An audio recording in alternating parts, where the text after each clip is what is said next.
Seigneur, règne sans fin, ô Seigneur, règne sans fin, ô Seigneur, règne sans fin, ô Seigneur.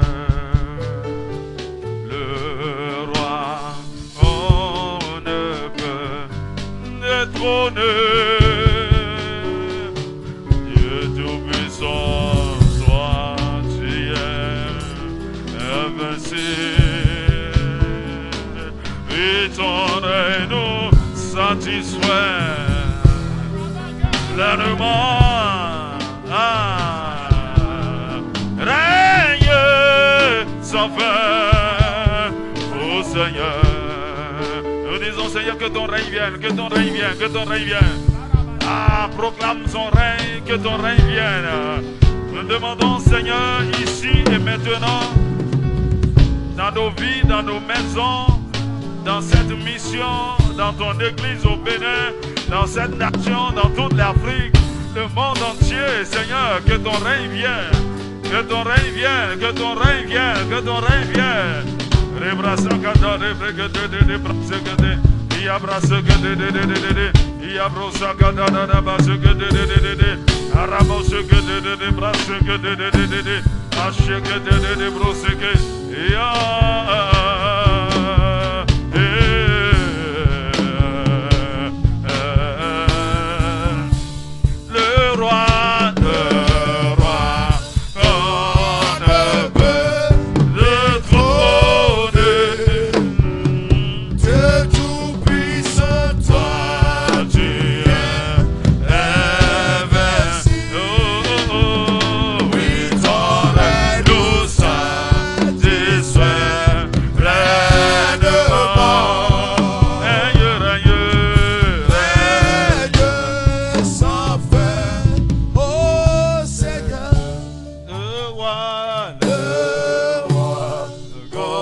Acclamer notre roi, notre roi, notre roi, notre roi.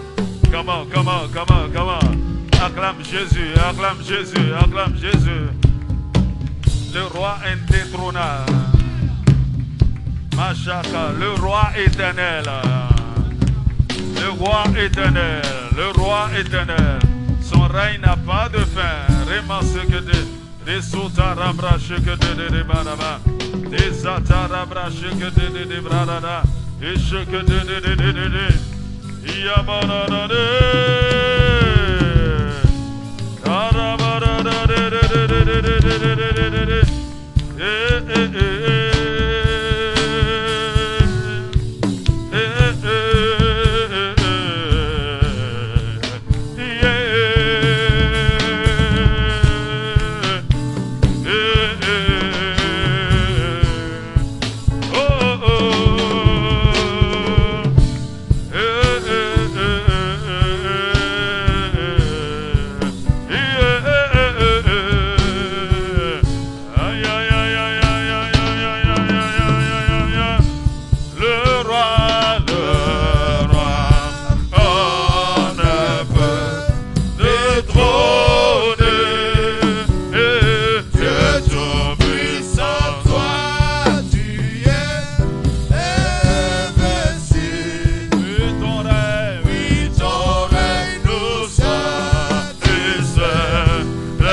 instruit, il nous a demandé de le chercher. Amen. Et c'est ce que nous nous attelons à faire. Lisons 2 Chroniques chapitre 15, versets 12 à 15.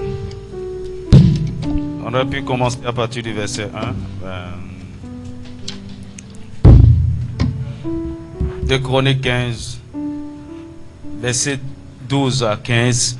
Il prit l'engagement de chercher l'Éternel, comme toute la mission de l'aigle. La Bible parle ici du peuple de Juda. Il prit l'engagement de chercher l'Éternel, le Dieu de leur père, de tout leur cœur et de toute leur âme. Mon ami, que ce que nous faisons cette semaine soit de tout ton cœur. Que cela ne soit pas juste un acte ou une activité religieuse. De tout le cœur. En fait, c'est là où la chose devient intéressante. Parce que Dieu nous récompense parce que nous l'avons cherché à cause du cœur. Dis-moi amen. Ils ont pris l'engagement, donc la résolution ferme, de façon personnelle et collective, de chercher Dieu, le Dieu de leur père, de tout leur cœur, de tout leur... Et quiconque, j'aime ça, et quiconque ne cherchera pas l'Éternel, le Dieu d'Israël, devait être mis à mort. C'est forcé? Oui, c'est forcé. Aujourd'hui, en fait, si on peut arriver à cette réalité de façon unanime aujourd'hui à l'église, ça serait bien. Quiconque ne cherchera pas le Dieu d'Israël, quiconque ne jeûnerait pas, quiconque ne prierait pas, quiconque n'étudiera pas sa parole, quiconque ne se sanctifiera pas, serait mis à mort.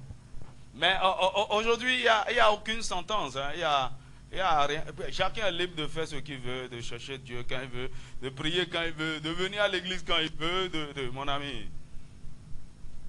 Vous savez, on ne peut pas avoir... Ça, c'est un peuple consacré. Tout un peuple. C'est le roi qui est en train de donner ses résolutions. Il dit, quiconque ne chercherait pas l'Éternel, le Dieu d'Israël, devait être mis à mort, petit ou grand, homme ou enfant ou femme. Il jurait fidélité à l'Éternel à voix haute, avec des cris de joie et au son des trompettes et des cors. Donc, ce n'est pas quelque chose qu'on leur a imposé. C'est vrai, c'est une décision qui vient du roi. Tout le monde a embrassé ça avec joie. Nous allons chercher l'Éternel. Et ils ont juré fidélité à leur Dieu. Homme ou femme, petits et grands. La Bible dit tout Judas se réjouit de ce serment, car ils avaient juré de tout leur cœur et ils avaient cherché l'Éternel de plein gré. Dis avec moi, de plein gré. Mon ami, faut pas que quelqu'un t'encourage, te dit, prie, lève-toi cette nuit, prie, et tu dis la parole. Non. Mon ami, enfin ceux qui cherchent réellement Dieu le font dans le secret. Et Dieu le voit dans le secret. Pour les récompenser publiquement. Amen, amen. Oh oui, la récompense de Dieu est publique. Alléluia. Ils avaient cherché l'Éternel de plein gré et ils l'avaient trouvé. Et l'Éternel leur donna du repos de tous côtés. Dis-moi amen. Est-ce que vous pouvez me donner Hébreux chapitre 11, verset 6? Hébreux chapitre 11, verset 6. Nebrasa kata rebrasha. Nebrasi kata rebrasha kata. Nebrasha. Vous pouvez vous asseoir. Hein? Ok. Il dit, sans la foi, il est impossible de lui être agréable. Hein? Là, c'est l'une des dispositions de cœur qu'il faut pour chercher Dieu. La foi. Car il faut que celui qui s'approche de Dieu croit que Dieu existe. Et qu'il est le rémunérateur de ceux qui le cherchent. Dieu rémunère, Dieu récompense, Dieu paie un salaire à ceux qui le cherchent. Chercher Dieu, c'est du travail. Et Dieu reconnaît cela. Amen. Et là, je vous ai dit, l'une des récompenses, en fait, Parmi les récompenses que nous avons en cherchant Dieu, la première, c'est Dieu commence par répondre à nos besoins. C'est quoi? Nous commençons par jouer de la prospérité financière. Ça, c'est la moindre des choses. Lorsque vous commencez réellement par chercher Dieu de tout votre cœur, il commence par vous visiter. Financièrement, matériellement. C'est pourquoi après cette consécration, ou pendant cette consécration, beaucoup de gens seront visités par la faveur financière. Amen. Oh, je n'aime pas ton amen là. Amen. Il y a des gens qui n'ont pas besoin d'argent. Ok, si tu n'en as pas besoin, tu le reçois, il faut nous envoyer ça. Non, on sait ce qu'on va faire avec. Dis-moi amen. Vous savez pourquoi Dieu fait ça? En fait, il sait que ces choses-là nous distraient. Alors, il veut s'en occuper à un degré où, on n'a plus ce souci. On peut continuer maintenant à le chercher. Mais malheureusement, lorsque Dieu commence par visiter matériellement et financièrement, c'est là où il nous perd. On n'a plus son temps. C'est pourquoi, à des moments donnés, exprès, il arrache ces choses-là, ces choses. Ok. C'est parce que tu as boulot, tu as ceci, tu n'as pas mon temps, non. Ok. Je vais te mettre au chômage pour que tu aies mon temps. Et ça, c'est le moment de bénédiction, je vous assure. Dans la vie d'un enfant de Dieu, il n'y a pas de chômage, il n'y a pas actuellement je ne fais rien. Non. Quand Dieu te déconnecte des occupations, c'est pour que tu aies du temps pour lui. Maximise ça. Parce que ce temps, tu ne l'auras pas tout le temps. Cette opportunité, tu ne l'auras pas tout le temps. Cherche Dieu pendant qu'il se trouve. Dis-moi amen. Souvent, j'ai l'habitude de dire, lorsque vous avez le temps, priez et mettez la prière en réserve. Il faut mettre ça en glacière. Parce que le moment viendra, vous n'aurez pas suffisamment de temps pour prier. Mais vos prières, vous avez une des choses que la prière fait, votre prière peut vous dévancer dans 10 ans. Et vous attendre là-bas. Pourquoi? Il y a un temps où vous avez eu suffisamment de temps, vous avez prié. Les gens ne comprennent pas. Parfois, tu es en train de prier 2 heures, 3 heures, tu pries, tu gémis, jour après jour, tu es en train de jeûner. C'est comme si tu ne vois rien, mon ami. C'est pas vrai. C'est un investissement dans le spirituel. Aucune prière n'est gaspillée. Alléluia. Alors je vous en prie. 2024, c'est une année dangereuse. Mais c'est pour ceux qui se sont préparés. Oh, Dieu va nous surprendre de façon extraordinaire. Ok, il m'a dit certaines choses à Tangueta. Ok, c'est en réserve. Je n'en parle pas maintenant. Mais il dit, ok, lorsque nous cherchons Dieu, en dehors de ça, le but ultime en cherchant Dieu, c'est le trouver, le rencontrer, avoir une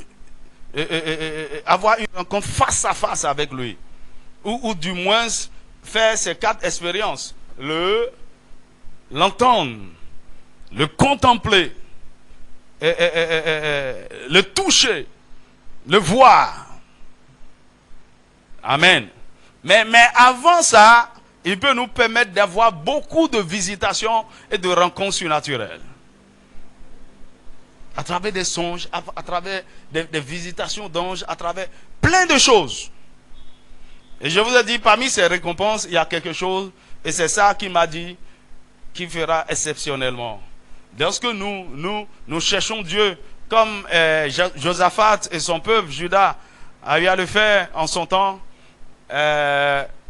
ils ont cherché Dieu pendant la détresse, pendant la guerre, et Dieu les a secourus. Dis-moi amen.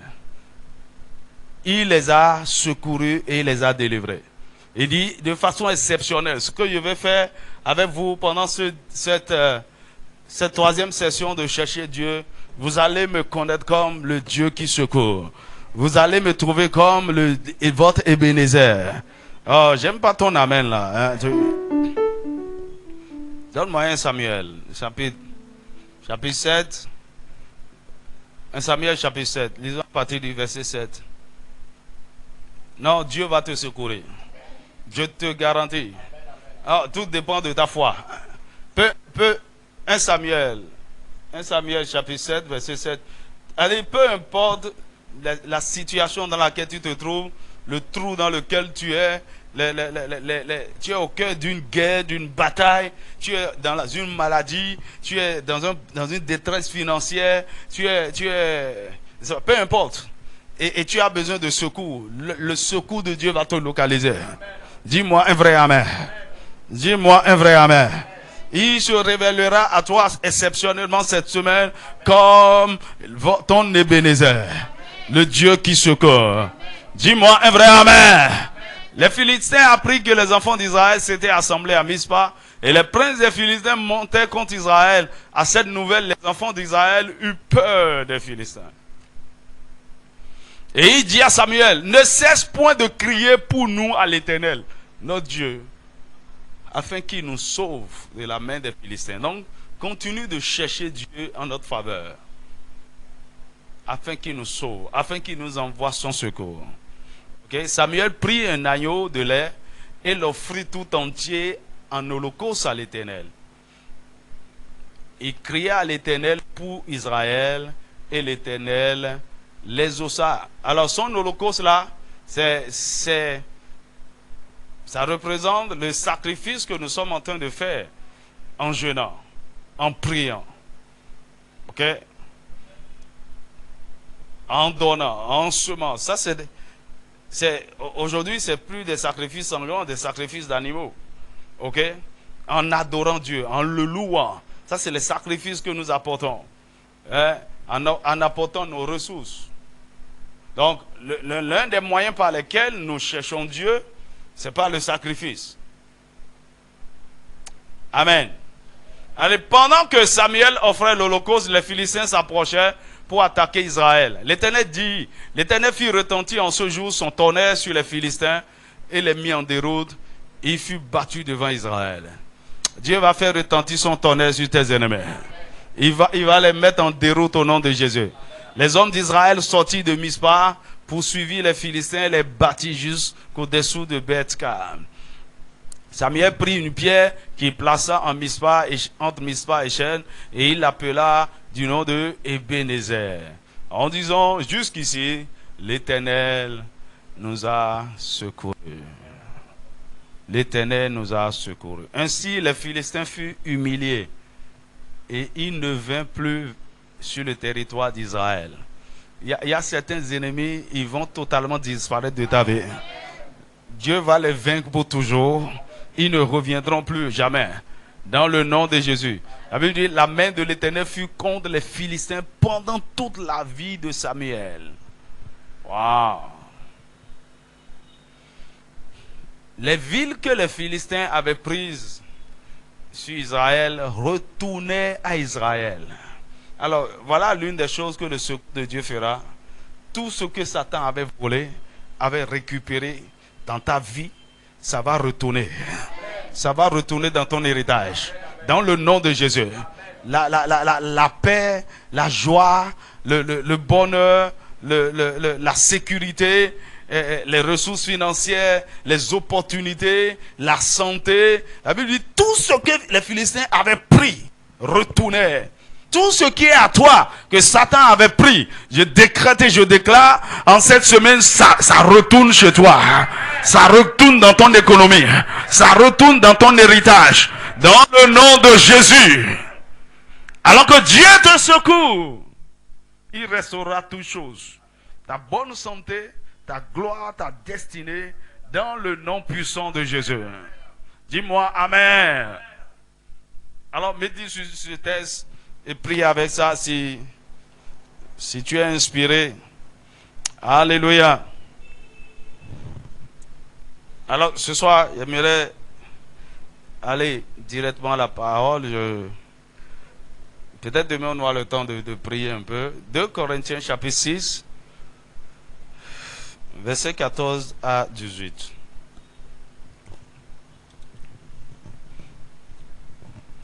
Alors, ne vous mettez pas avec les infidèles sous un joug étranger. Car quel rapport y a-t-il entre la justice et l'iniquité?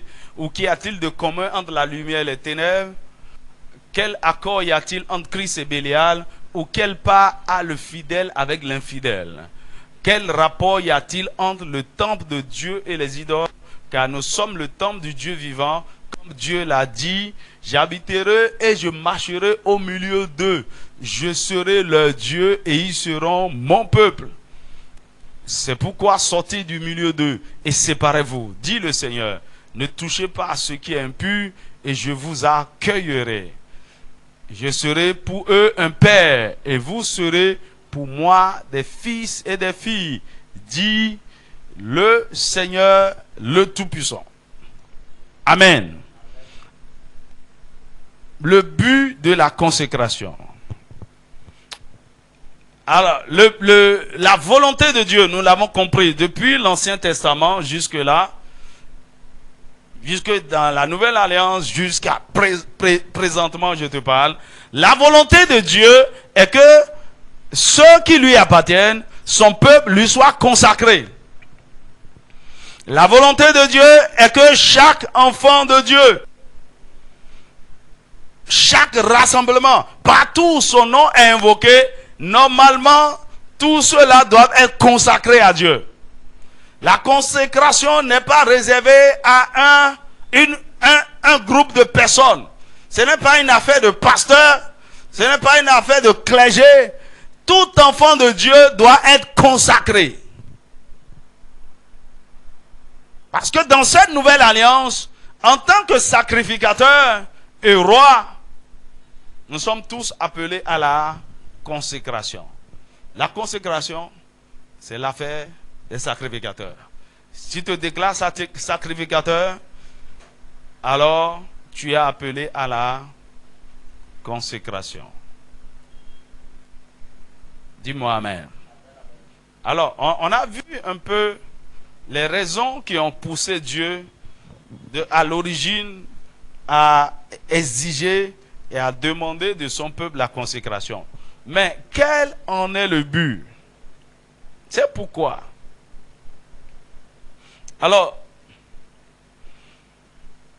le but de la consécration n'est pas pour devenir prédicateur à plein temps, ni travailler dans la maison de Dieu à plein temps.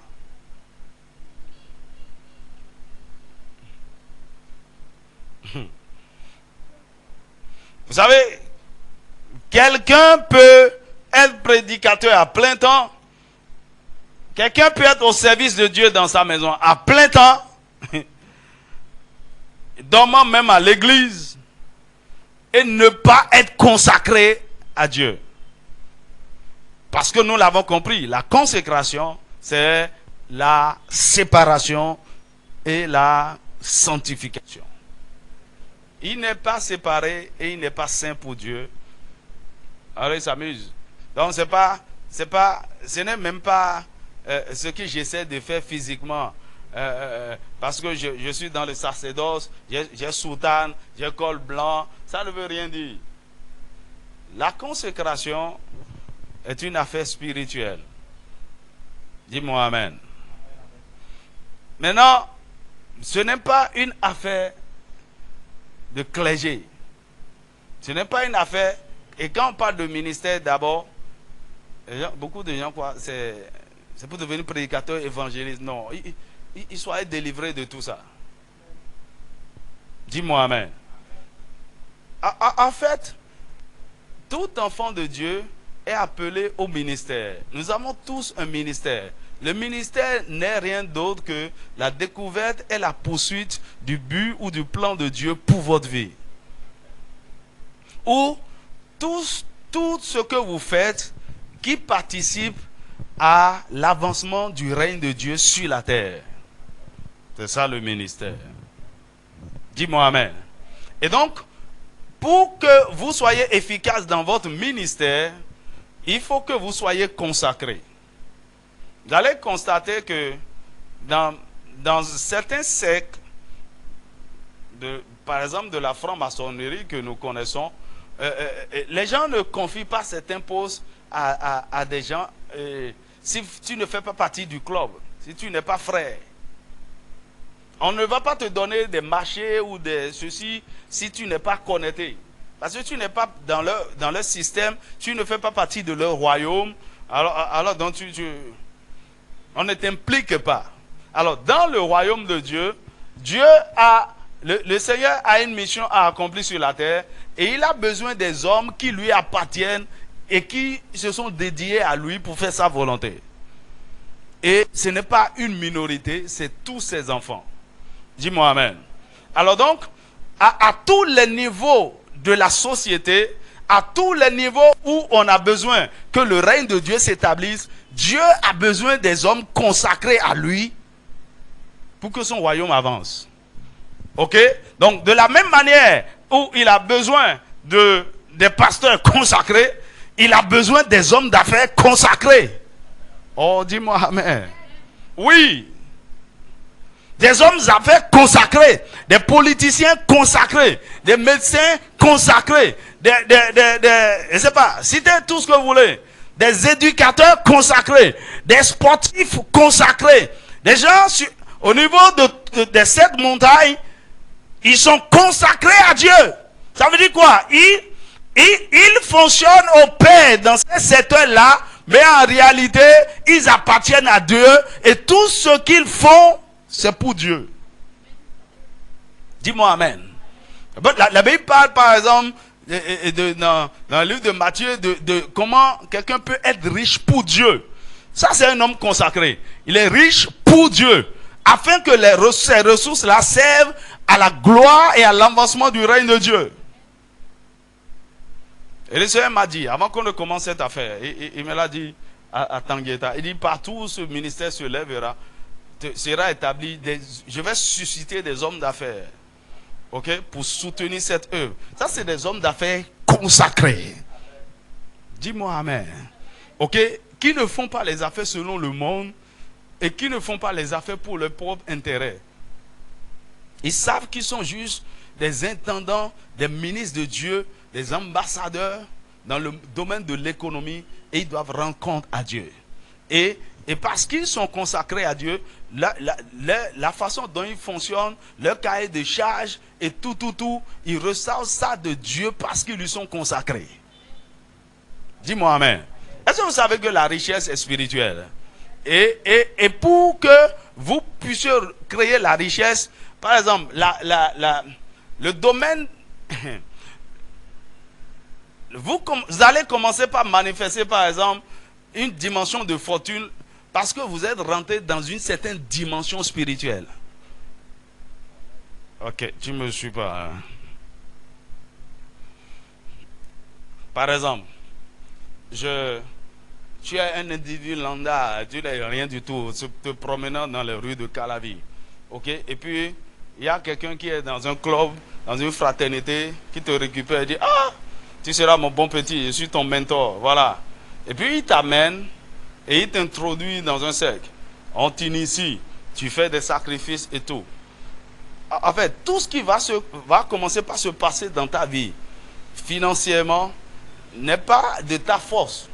C'est lié au fait que tu appartiens désormais à un système qui t'offre des faveurs, des opportunités.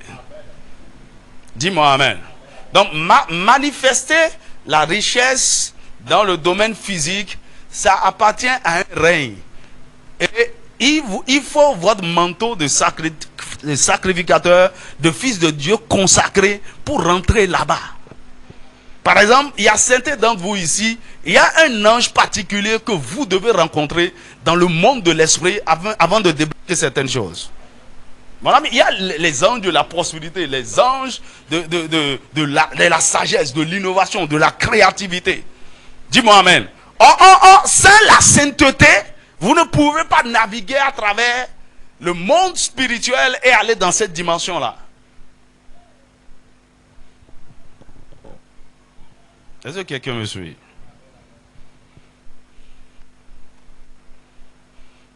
Donc, lorsque je vais faire quelque chose dans ce monde-là, où je proclame juste que je suis enfant de Dieu, je suis chrétien, je vais à l'église, je suis à la mission de l'air, tu sais, et puis, et tu n'es pas consacré, On ne te reconnaît pas faisant partie d'une fraternité, d'une communauté, d'un règne, d'une dimension dans le monde spirituel. Mon ami, tout ce que tu fais là, tu n'es pas accompagné par le ciel. Dis-moi amen. C'est pourquoi, dans notre monde là, lorsque les gens t'observent dans ton domaine, et tu as commencé par émerger, quel que soit ce que tu es en train de faire, les gens t'observent. Ils vont dire, le gars là, il est soutenu par quoi? Il est dans quelle fraternité? On va s'approcher de toi pour voir, tu appartiens à quel... Parce que, et selon l'information qu'on recevra, soit tu seras combattu, soit on va t'enrôler, soit on va t'aider davantage.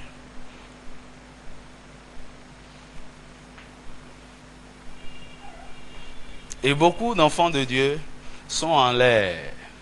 Parce que l'une des choses que je vais te dire, on va en parler plus tard, la vraie consécration vous introduit dans des alliances avec Dieu. Et c'est là où se trouve votre force. De consécration en consécration, vous rentrez dans des alliances avec Dieu. Vous devenez des hommes redoutables sur la terre. Tout ce que les gens ne vont plus vous comprendre.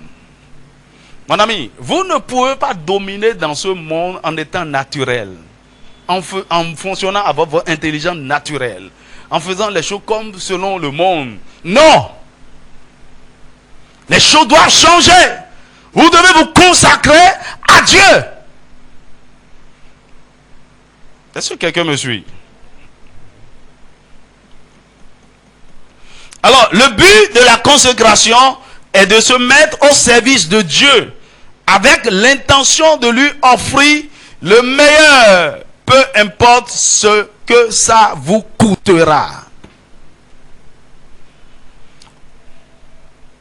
Vous dites, Seigneur, je vais te servir n'importe où tu voudras, dans n'importe quel domaine où tu veux que ton règne se manifeste, je suis prêt. Et je suis aussi prêt à payer tout le prix nécessaire pour que ta volonté soit accomplie. Actes chapitre 20, verset 24. Actes chapitre 20, verset 24. C'est l'apôtre Paul qui parle. Il dit, mais je ne fais pour moi-même aucun cas de ma vie. Ça, c'est une vie consacrée. Madame, il ne s'agit plus de vous. Ouais, tu sais, mon mariage, je suis en train de planifier un voyage là. Puis après, ma maison. Bon, ce n'est plus. Ça c'est les pensées terrestres, la mentalité terrestre. L'apôtre dit, ma vie personnelle, mon succès personnel, mon accomplissement personnel, je n'en fais plus aucun cas. C'est pas un souci. Ce n'est plus un souci pour moi. En fait, quand tu te lèves encore et tu dis, la vie, bientôt 40 ans, hein? Qu'est-ce que j'ai accompli même? Je ne suis même pas encore marié. Ah! Si c'était que j'étais même fiancé, il y aura de l'espoir. Je ne sais même pas là où je vais. Mon ami, tu es encore dans le monde charnel. Je ne fais aucun cas de ma vie si comme elle m'était précieuse. C'est pourquoi, de l'autre côté, les gens sont prêts à se vendre leur âme. Ce n'est pas précieux. Ce qui est précieux pour eux, c'est la gloire qu'ils veulent donner à Satan. Ce qui est précieux pour eux, c'est peut-être la richesse qu'ils veulent manifester pendant un temps et dominer, influencer le monde. C'est pourquoi Jésus a dit, si quelqu'un vient à moi et s'il ne renonce pas à lui-même, il ne peut pas être mon disciple. Ici, il dit, si quelqu'un veut sauver, veut gagner sa vie, il la perdra. Tu veux ta vie, tu sais. Que le Seigneur nous délivre de l'ignorance. tu veux protéger ceci, tu vas, le Seigneur te dit, bon, ok, ce que tu fais là, c'est pas ma volonté. Laisse ça dire, non, ça a été toujours mon rêve depuis, hein. C'est mon, oh bon.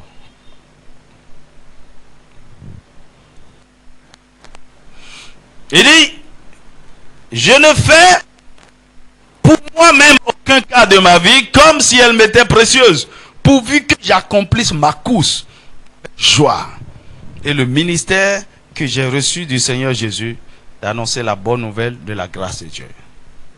Donc, le plus important, c'est de faire ce que Dieu attend de moi. C'est ça, la consécration. Ma vie, moi-même là, si je ne me marie pas, c'est pas un problème. Si j'ai pas d'enfant, c'est pas un problème. Si j'ai pas de maison, c'est pas un problème. Ça ne doit pas être une poursuite, ok? Mais je vous assure, vous ne pouvez pas réellement vous consacrer à Dieu sans que toutes ces choses-là ne vous accompagnent. Dis-moi amen. Oh mon ami, attendez un peu. Vous allez voir la dimension de gloire, de richesse que cette mission va manifester. Oh oui, quelque part, c'est pas pour s'enorgueillir. J'ai payé le prix. On a payé le prix ici, dans le secret. Ce que j'ai enduré à cause de cette affaire, ce que j'ai sacrifié, tu n'en as aucune idée. Je crois que je me plains de ma vie et dis, je ne suis pas en train de courir, je suis en compétition avec quelqu'un. Non. La passion de mon cœur, c'est que sa volonté soit accomplie. C'est que son règne, sa domination s'établisse sur cette nation. Dis-moi amen. Alors se consacrer, c'est être de service auprès de Dieu. C'est comme comment on les appelle, les serviteurs ou bien les servantes au restaurant. Normalement dans des restaurants sérieux, dès que tu viens, le serveur ou la servante doit venir, voilà, avec un joli sourire, voilà, installez-vous, quel est l'endroit qui vous convient, voici le menu, et puis il attend. Il est à votre service. Et quand vous dites, oh, j'ai besoin de ceci, il amène. Et quand il amène, il ne s'éloigne pas et disparaît. Non. Il est quelque part en train de vous observer, en train de vous surveiller. Et à tout moment que vous avez besoin de quelque chose, j'ai dit dans des restaurants sérieux, hein, il y en a très peu ici. Ils sont aux petits soins. Oui, vous avez besoin de quelque chose. Ok. Il attend vos ordres. Il bouge. Il fonctionne en fonction de vos ordres. Vous voulez quelque chose? Et c'est ce que nous sommes. Nous sommes au service près de Dieu. Et nous attendons. Donc, être au service de Dieu signifie que vous vous tenez debout lorsqu'il vous demande. S'il veut vous mettre de côté, vous le lui permettez. Il dit, servant, on n'a plus besoin de toi. Va. Ok. S'il veut que vous couriez, courez. S'il veut que vous asseyez, asseyez-vous. Ce n'est plus vous qui dirigez votre vie. Donc, être consacré à Dieu, c'est être toujours disponible, utile et prêt à obéir à tout moment. Peu importe ce que tu es en train de faire. Il te réveille à 4 heures du matin et dit, les 4 millions que tu as bloqués dans ton compte là, j'ai besoin de ça. Tu dis, oh, yes, ça. Il dit, il faut envoyer ça au pasteur Ben, il en a besoin. On ne discute pas. Tu obéis. Dis-moi amen. Être consacré à Dieu, c'est ne plus vivre pour soi-même, mais pour celui qui vous a sauvé. C'est ne plus poursuivre ses propres projets, intérêts, ambitions, volonté, envie, désir, convoitise, mais se soumettre totalement à la volonté de Dieu. Ça, c'est que vous n'existez plus. Et c'est là la beauté de la chose. Et dit quoi? Dieu domine totalement sur vous et vous disparaissez. Autrement dit, vous ne vivez plus, vous mourrez. C'est pourquoi dans le processus de la sanctification, il y a la mort. Vous mourrez et vous ressuscitez. Mais en fait, la vie que vous manifestez maintenant n'est plus votre vie, c'est la vie même de Dieu. Dis-moi amen. Alors, étant consacré, tout votre temps désormais est pour Dieu. Mais le travail qu'il vous appelle à faire, qu'il nous appelle à faire, est varié. Quelqu'un est dans les affaires, quelqu'un est dans l'agriculture, quelque part, quelqu'un est dans la technologie, dans les innovations, quelqu'un est dans... Mais en fait, nous travaillons tous pour le même royaume. Ah, je disais à des jeunes, aux frères qui sont en Europe, j'étais en réunion avec eux hier nuit. Elle dit, par exemple, quand vous, dans le monde est à la recherche des cerveaux calés.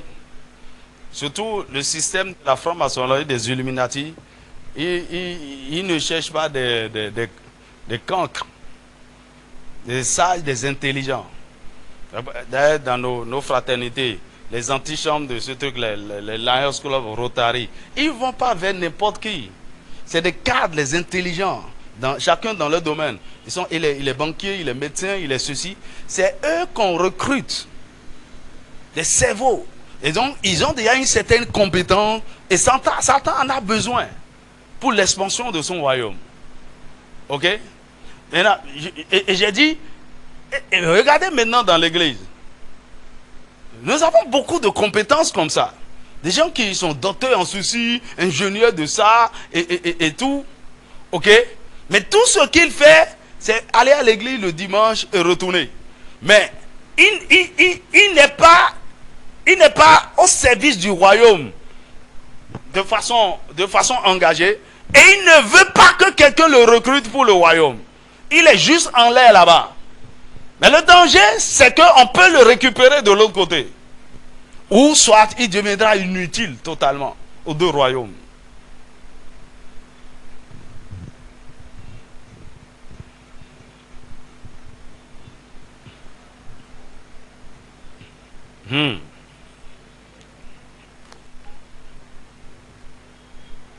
Réfléchissez.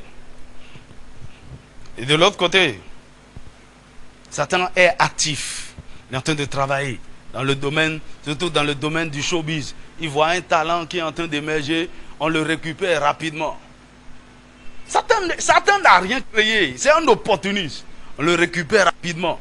Parce qu'on sait, avec ce talent de danse, cette voix, ce que l'instrument que ça peut être entre les mains de Satan.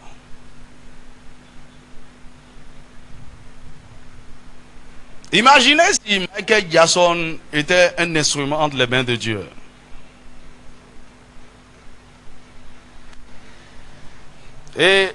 Ou bien dans la foulée, peu avant sa mort, il avait rencontré Jésus et il transforme un de ses concerts là en croisade. Imagine.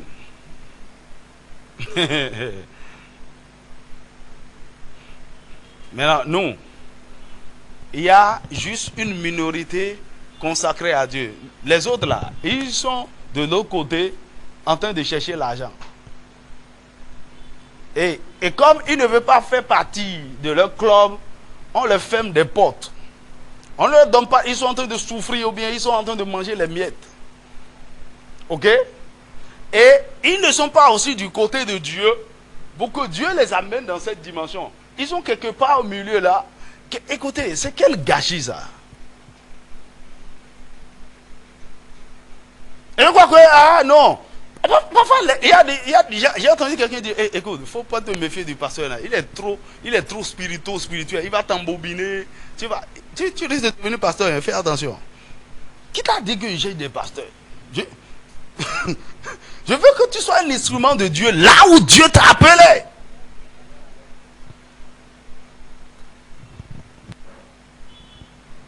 Tu vois, moi, mon travail, c'est un travail de formateur. C'est un travail de coach. Un travail de sacrificateur enseignant. Ok, pour montrer le chemin. Pour aider les gens à se retrouver. Voici là où le Seigneur... Ok. Mais on ne force personne. Ou bien on ne... Tu sais, de l'autre côté, on peut t'embobiner et te faire entrer dans le truc là sans que tu ne le saches. Dieu ne fait pas ça. Et puis tu as déjà signé quelque chose et puis on avait dit bon maintenant tu sais tu es à un point de non-retour hein, mais de quoi vous parlez là où tu es là on doit faire des sacrifices sanglants. Il dit vous m'avez jamais parlé de sacrifice, c'est quoi on va te dire attends les 3 marchés que tu as gagnés la dernière fois là donc c'est venu juste comme ça tu vois mon ami on t'a déjà lié. Il dit tu manges déjà à la table de Satan. Tu veux aller où? Tu veux sortir, aller où? La dernière fois, j'ai fait une déclaration. J'ai dit, le remède contre la consécration, c'est la consécration. C'est-à-dire quoi? Il y a beaucoup d'entre vous, vos parents vous ont consacré à des démons, à des esprits. Vous savez, Satan vous a vendu. On vous a vendu à Satan et il vous réclame, il est derrière vous.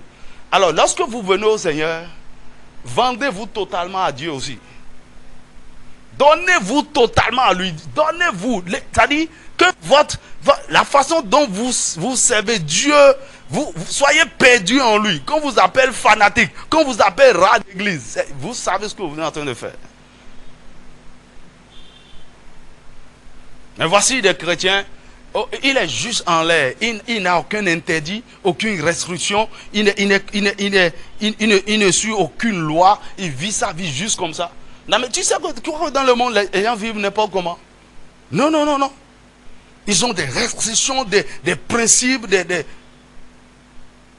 parce que la consécration a des exigences. Tu vois, on a transformé l'église de Jésus en clinique seulement. Quand vous êtes malade, venez. Quand vous avez des problèmes, venez. Non! Il faut que ça change.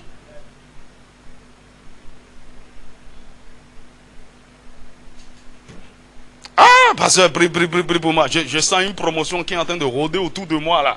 Et la promotion là, tu vas faire quoi avec? Tout est bloqué là. Ok. Quand on va débloquer, ça va servir à quoi? Écoutez, la raison pour laquelle beaucoup de gens, vous priez, vous faites des trucs. Dieu sait que il n'est pas dans vos cœurs, il n'est pas dans vos programmes. Vous êtes des ambitieux, vous avez vos rêves, vos trucs. Mais lorsque vous commencez par posséder par le cœur de Dieu, l'amour de Dieu, oh Seigneur, oh wow, tu vois, quelqu'un qui se lève et il regarde. La dernière fois, il va à la croisade du pasteur Sanogo et il regarde. Tu vois, Dieu utilise les circonstances pour nous parler. Hein. Et là, devant Dieu, de façon sincère, tu prends une résolution par rapport à la conquête des âmes, par rapport à toutes ces choses. Tu vas voir en un clin d'œil comment Dieu va transformer ta vie. On est juste des spectateurs, des gens qui ne cherchent que c'est nous, moi. Nous sommes tellement... Lorsque vous êtes consacré, le moi doit mourir totalement. Vous appartenez à Jésus. Dis-moi amen. Vous devez savoir, nous avons des buts et des appels différents. Mais la volonté du Seigneur doit passer en premier dans notre vie. Peu importe ce qu'il nous a appelés à faire. Parce que tu es dit et consacré à Dieu, nous ne devons plus être indisciplinés.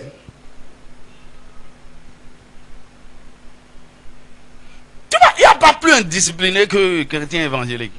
Il n'a aucun programme, il est. Surtout en ce qui concerne les choses spirituelles, il n'a aucune discipline. Il prie quand il veut. Il lit la Bible quand il en a envie. Il va à l'église de temps en temps.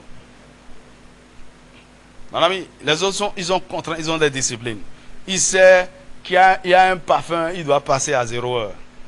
Ça ne manque pas. Et il doit faire certaines incantations à 3 heures.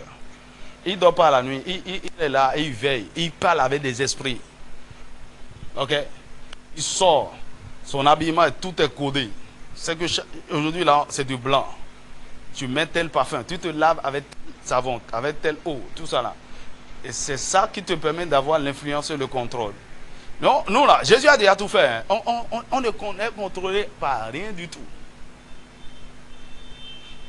Il dit, il faut jeûner. Il dit, mon ulcère. J'ai un ulcère là, pasteur. J'ai un ulcère là. Je ne peux pas jeûner. Et tu sais, là-bas, il jeûne. Il y a pas. Et tout le monde sait qu'il y a des choses que vous ne pouvez pas avoir, même avec Satan, sans jeûner. Quelqu'un a fait un commentaire. Il dit, il y a beaucoup même de chrétiens. Satan même ne peut pas les utiliser. Est-ce que tu comprends de quoi je parle? Satan te regarde là. Tu ne veux pas un agent. Tu es trop... Oui. Hein? Tu peux être juste un agent passif. Quand on manipule, on l'utilise pour des trucs. Mais un agent consciencieux, tu n'es pas sérieux. À qui on doit confier des missions top secrets et... Tu vois, on va te dire, mon gars, on t'a entendu dire, j'avais oublié, hein? Et j'ai trop dormi. Look at you. Tu as trop dormi là, dans le monde de l'esprit. Tu sais ce que ça a coûté à Satan? On risque de te tuer même. Tu comprends pas, hein? Tu as manqué un rendez-vous important. Ça peut te coûter la vie. Mais nous là, depuis 3 jours, Dieu ne t'a pas vu au rendez-vous. Oh, la vie continue. La grâce de Dieu. Oh Seigneur, miséricorde, miséricorde. Et tu viens après dire, oh, sa grâce me suffit. Sa grâce, Seigneur. Non, fin d'année, tu sais, comme le pasteur le dit là, 2024, en tout cas, moi, je ne me peux pas. Non, quoi, maman? Fanfou, oui. Il y a ton voisin, sois en sérieux là.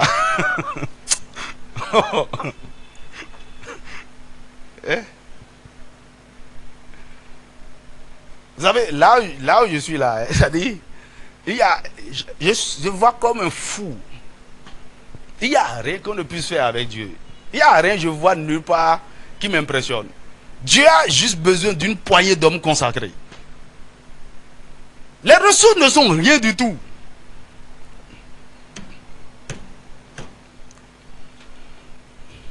Dis à ton voisin, sois discipliné. Nous devons être disciplinés. Plus d'indiscipline, plus de distraction, plus de négligence. Nous devons être fidèles, loyaux, sérieux, focalisés sur notre appel de ministre consacré. Nous ne dirigeons plus notre vie, mais c'est le Saint-Esprit qui nous conduit. Il peut nous réveiller à tout moment. Il peut nous donner des commandements, des instructions. Nous devons être prêts. Nous sommes des serviteurs. Est-ce qu'on est ensemble? Alors, de façon spécifique, lorsque nous parlons du but de Dieu pour la consécration, quel est le but de la consécration? J'ai pu voir à travers les Écritures 6 choses. Donc, le premier but de la consécration, c'est pour être saint, comme Dieu est saint.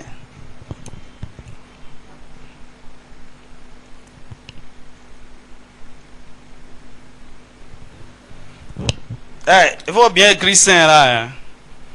C'est pas S-E-I-N.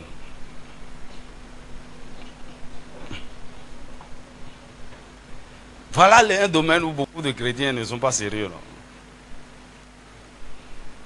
Tu envoies une lettre à Satan. Satan, dans toi là, tu es même trop nul. On ne peut pas t'utiliser. Même secrétaire, tu ne peux pas être.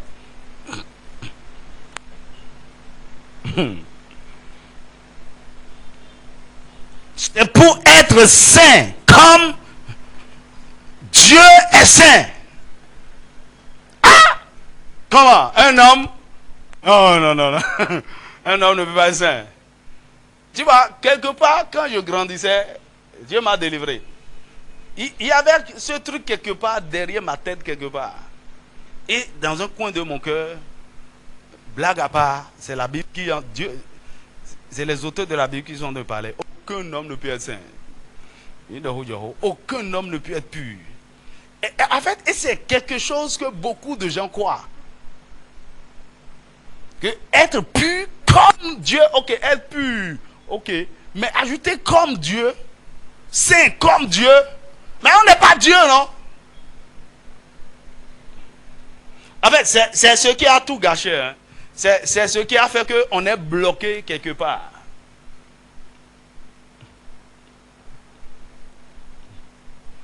On ne croit même pas que c'est une possibilité. Et pur comme Dieu, saint comme Dieu.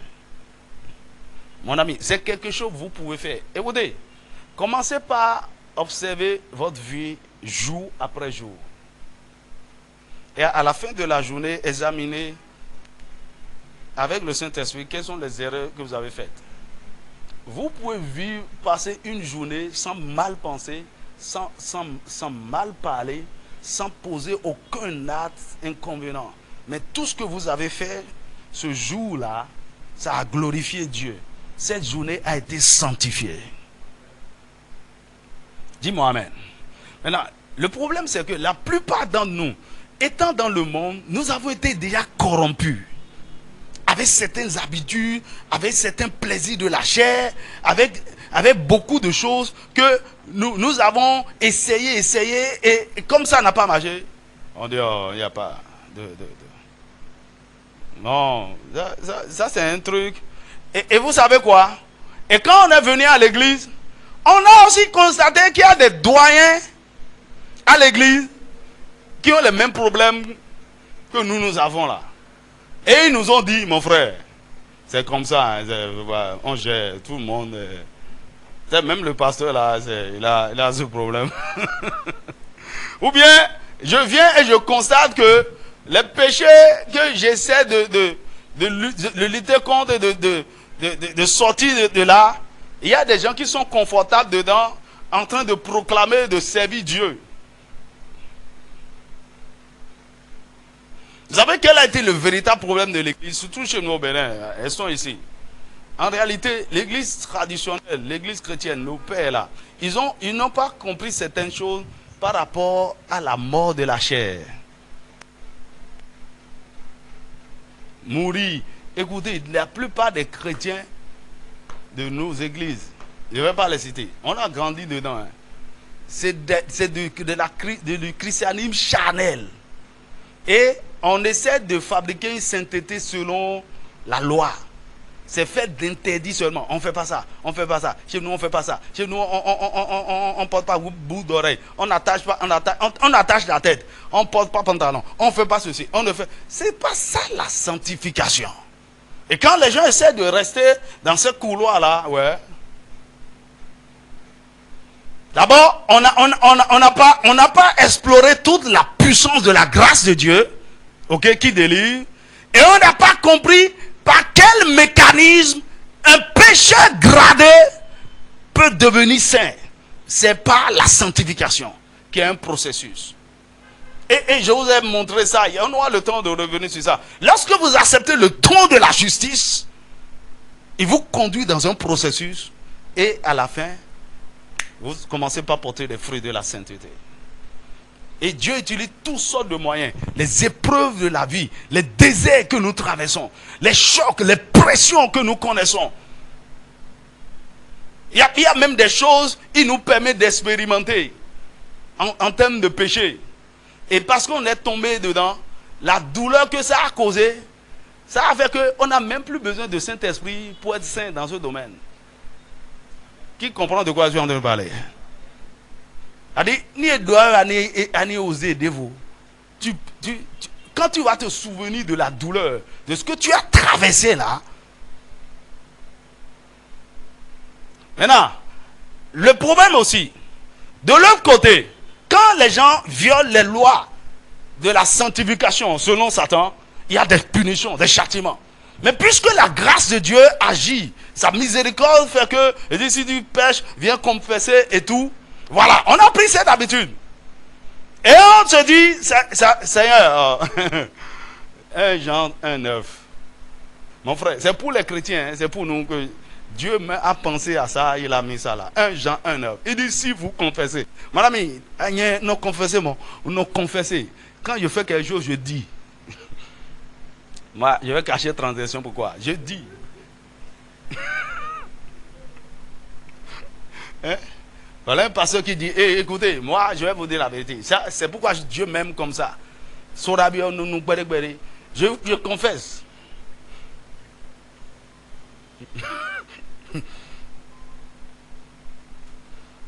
J'étais avec un vieux pasteur ils étaient deux. Ils étaient allés pour quelque chose. Et ils parlaient de leur vie d'immoralité. Un vieux, il est mort maintenant dans une souffrance terrible. Comment ils ont couché. En fait, c'est une clique pasteur, hein, des vieux. Et donc, il parlait, il dit, toi-même, tu sais que non. Tu sais, ça, c'est les gratifications du ministère que nous sommes en train de...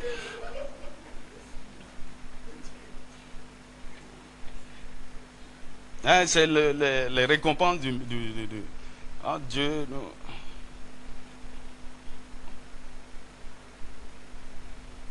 Maintenant, supposons que ces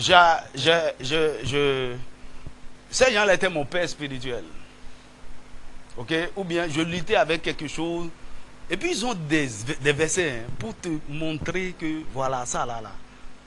Ils vont te montrer, il y a même des versets pour te montrer que il y a ta femme. Maintenant, tu peux avoir la femme du ministère. Ça là.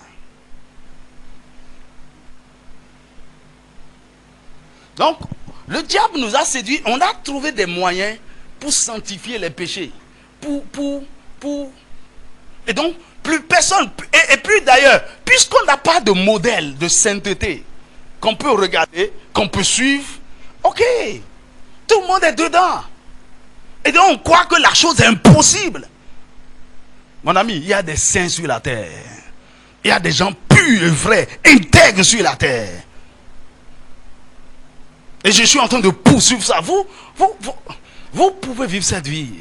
Et je vous ai dit, je suis en train d'expérimenter quelque chose, je le répète. Vous ne savez quel est le plaisir, la joie que vous expérimentez en sachant que vous êtes en train de marcher avec Dieu, d'obéir à Dieu, de faire sa volonté.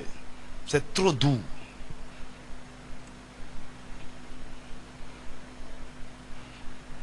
Je te donne un exemple. Juste le fait d'obéir au pardon.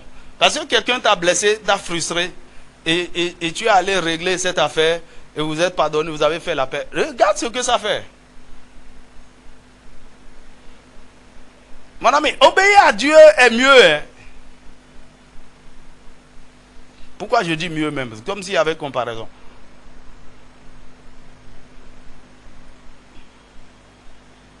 Et donc, plus personne ne désire réellement à être saint, à être pur dans toutes nos conduites, non.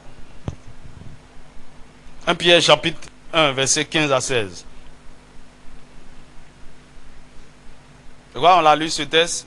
1 Pierre 1, 15 à 16. Romains 8, 19. Non, c'était Romains 8, 29. Mais puisque celui qui vous a appelé est saint, vous aussi soyez saint dans toute votre conduite. Dieu est en train de parler à des humains. Il dit, selon qu'il est écrit, vous serez saints car je suis saint. Lévitique chapitre 19, verset 1 à 2. On a lu ça. Alors, Dieu ne vous demandera jamais de faire quelque chose s'il ne nous a pas donné les capacités pour y arriver. Il nous a donné toutes les capacités pour y arriver. Et nous pouvons parvenir à ça. Être dépouillés totalement de la chair, des pulsions sexuelles, de la convoitise, de toutes ces choses peuvent mourir en nous. Écoutez, peu importe là où vous êtes, le degré de sanctification où vous êtes, vous pouvez vous améliorer. Et il faut être honnête avec toi-même. Oh, vraiment, cet orgueil, il faut que tu partes. Cette colère, et tu es tout le temps à l'autel. Le feu descendant sur toi, la parole te purifiant, le Saint-Esprit te corrigeant, te conduisant par des épreuves.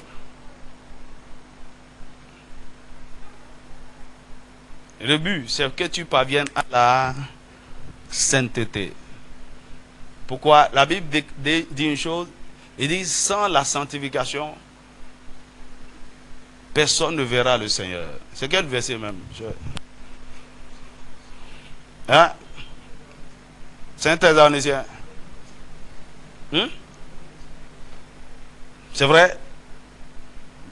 Vérifiez ça. Hébreux 12, 14. Ouais, je crois plus à ça. Hébreux 12, 14, ouais. Ça doit être ça. Hein?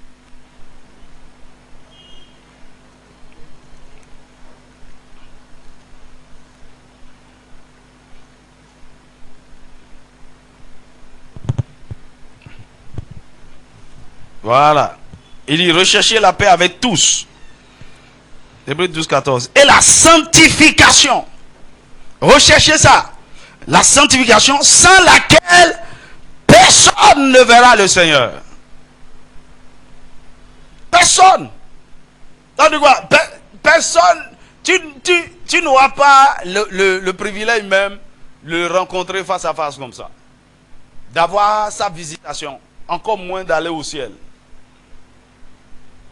Mais c'est quelque chose que nous pouvons vivre sur cette terre.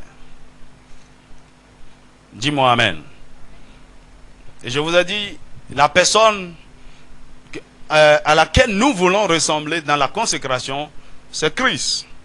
La personne de la consécration, c'est Christ.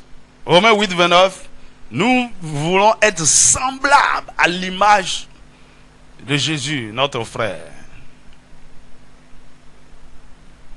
Nous devons poursuivre ça. C'est pourquoi le premier besoin d'un chrétien, c'est la transformation. C'est pas PC, c'est pas mariage, c'est pas voiture. Ok? La transformation à l'image de Christ. Car ceux qu'il a connus d'avant, il les a aussi prédestinés à être semblables à l'image de son Fils, afin que son Fils soit le premier-né dans plusieurs frères. La sainteté, c'est le but. Et c'est ça qui détermine tout le reste. Sans la sainteté, on ne peut pas communier avec Dieu, on ne peut pas rentrer dans sa présence, on ne peut pas recevoir ses instructions, il va nous rejeter. Dis-moi Amen. Vous ne pouvez pas rentrer dans son intimité et l'adorer. Vous ne pouvez pas.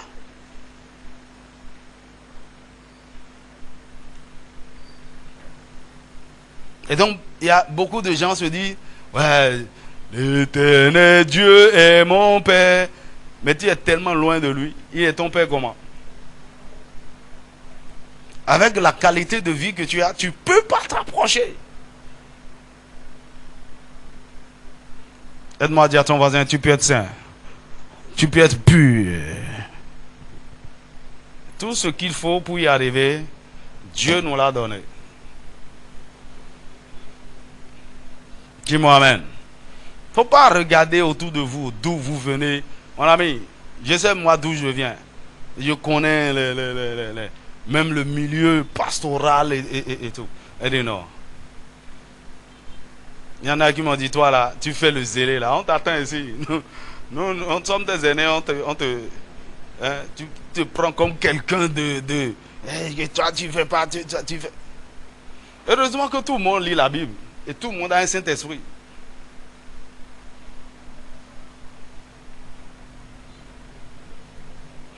Dis-moi Amen.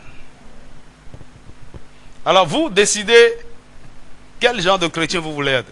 Consacré ou bien des gens de l'extérieur qui n'ont pas accès à sa présence.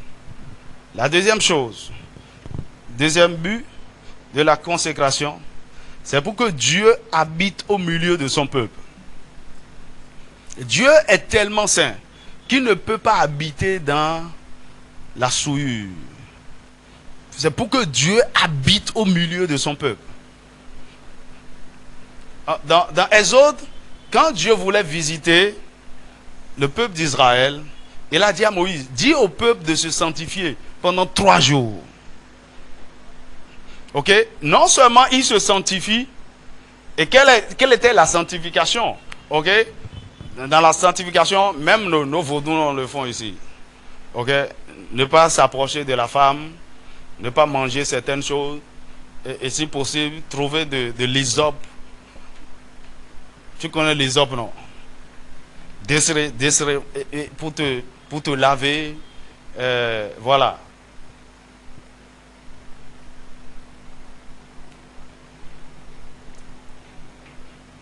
Il dit, et quand bien même ils vont faire ça, je vais descendre sur la montagne. Dites-leur de rester loin de la montagne, d'aller trace à la limite. Si quelqu'un s'approche, je vais le tuer. Il va mourir.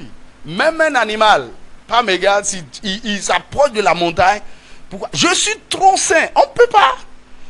Mais je vais habiter au milieu de... Le désir de Dieu, c'est d'habiter au milieu de son peuple. Parce qu'il a dit, je veux que vous m'appartenez en tous les autres peuples. Et je veux être votre Dieu. Je veux habiter au milieu de vous. Ah! Mais parce que vous êtes trop sale, je ne peux pas. Dieu habitant au milieu des hommes, tu sais ce que ça veut dire? Est-ce que tu sais que Dieu a envie de faire de ta maison sa demeure? Ta maison là. Et les gens entrent dedans et disent, hé, quelle atmosphère. Hé, cette maison là, votre maison peut être l'autel de Dieu. Un endroit de paix, de joie,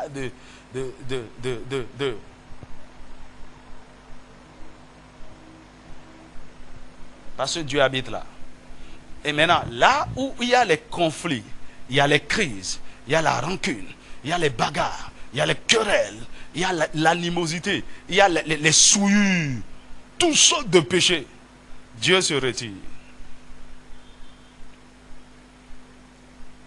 Ou bien, Dieu peut être ici maintenant, hein, sa présence peut être ici, tout le monde peut savoir sa présence est ici. Ok?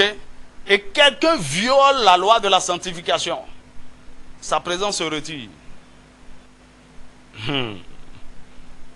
Oui, parce que si sa présence était permanente avec nous, ça va nous tuer.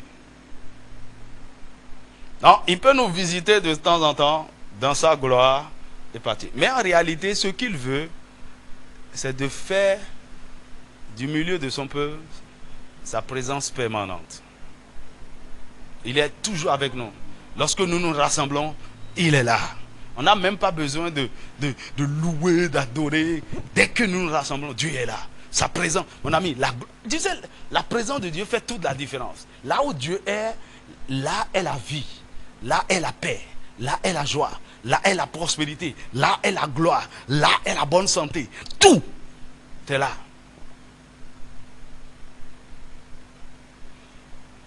Maintenant, c'est là où j'ai compris, quand la colonne de nuée, la colonne de fumée était sur le peuple et passait, le peuple se déplaçait, je pensais que c'était Dieu lui-même. Non, c'était l'ange de sa présence.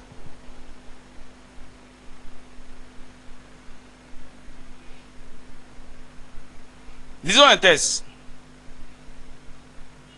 Ézéchiel chapitre 37. Versets 25 à 26. Ézéchiel 37, versets 25 à 26. Oh, ma prière est que ta maison devienne la demeure de Dieu. Là où il y a la gloire, la présence, il y a la vie, la joie. Écoutez, et parfois même tu te lèves un jour, tu n'as aucune envie de sortir de la maison. Je dis, c'est pour aller où? Pour aller chercher quoi? Ils habiteront le pays que j'ai donné. Donc Dieu parlait des enfants d'Israël.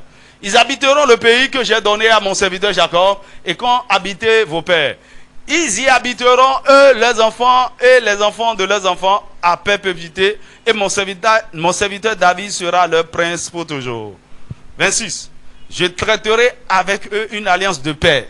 Et il y aura une alliance éternelle avec eux. Je les établirai, je les multiplierai et je placerai mon sanctuaire au milieu d'eux pour toujours. Ça, c'est la volonté de Dieu. Mon sanctuaire, mon habitation, ma demeure. Verset 27. Ma demeure sera parmi eux. Je serai leur Dieu et ils seront mon peuple. Ma demeure. Mais quand le milieu est trop sale, est trop souillé,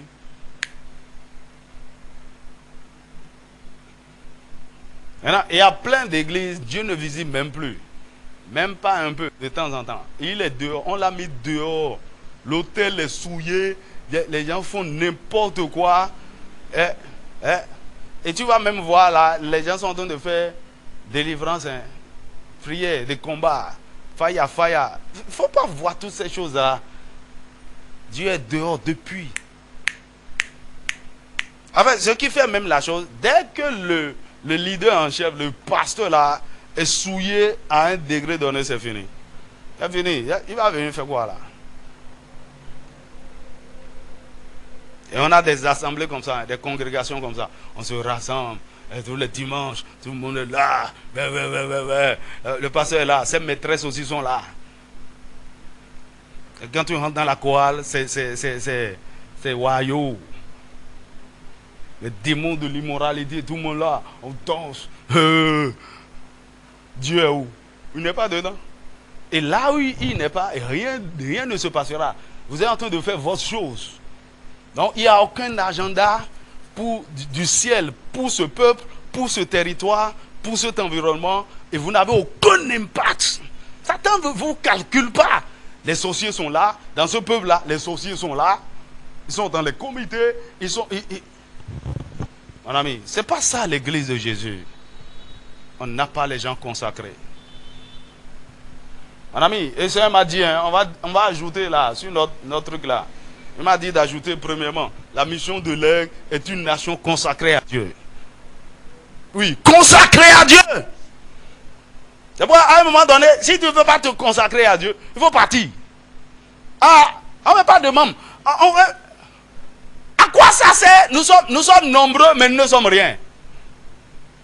Nous sommes nombreux, mais nous n'avons aucun poids.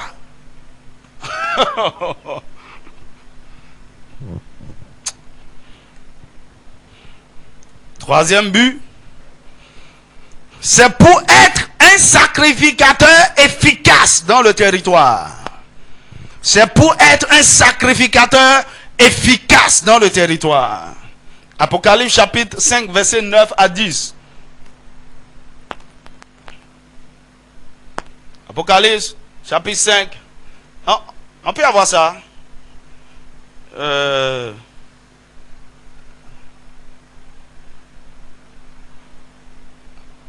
Et il chantait un cantique nouveau en disant: tu es digne de prendre le livre et d'en ouvrir les sceaux, car tu as été immolé et tu as racheté pour Dieu par ton sang des hommes de toute tribu, de toute langue, de tout peuple et de toute nation. Verset 10. Tu as fait d'eux un royaume de sacrificateurs et des sacrificateurs pour notre Dieu, et ils régneront sur la terre. Et ils régneront sur la terre. On peut avoir parole de vie. Parole de vie, verset 10 là. Ok, tu as fait d'eux les membres du royaume de Dieu. Tu as fait d'eux des prêtres. Ok. Donc quand vous lisez parole vivante, il est bien écrit: tu as fait d'eux des prêtres et des rois, ou des sacrificateurs et des rois. Et ok, donc tu as fait d'eux les membres du royaume de Dieu, tu as fait d'eux des prêtres pour servir notre Dieu, et ils seront rois sur le monde entier. Dans Parole vivante, il est écrit, et ils présideront aux destinées de la terre. Mon ami, ce sont les sacrificateurs qui contrôlent la terre, qui contrôlent les territoires. Écoute, quand tu rentres dans ce quartier, il y a forcément un hounon, un féticheur qui est chef de terre, qui gère le quartier. Tu rentres dans un village, tu rentres dans une ville, dans une commune, quel que soit le territoire, il y a un homme qui a une autorité spirituelle. Et lui, le sacrificateur. C'est lui qui détermine ce qui se passe dans ce territoire. Donc, il préside, il décide de la destinée, de l'avenir de ce territoire et de ceux qui l'habitent. En fait, c'est ce à quoi Dieu nous a appelés. Maintenant, avant qu'il ne soit efficace dans ce travail, en tant que sacrificateur, il est vraiment un homme consacré à son autel et à son Dieu. C'est pourquoi, quand tu vas dans un village, le féticheur n'habite pas au milieu du village, il est en dehors du village et tout le monde sait là où il est. Et quand il y a n'importe quel problème, calamité, phénomène qu'on ne comprend pas, on lui fait appel. Ou c'est lui qui est en train de causer la maladie, la mort, tout ce qui se passe dans le territoire. Ou quand il y a des problèmes, on l'invite pour qu'il apporte la solution. Même il est au-dessus du roi. Spirituellement parlant. Donc il a son autel, il fait ses sacrifices. Mon ami, c'est ce que Dieu veut que nous soyons pour nos maisons, pour nos familles et pour nos nations. Des sacrificateurs pour le territoire. Et ce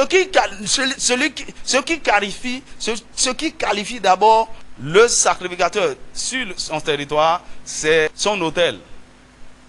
Nous sommes d'abord des gardiens d'autel. Nous avons des autels.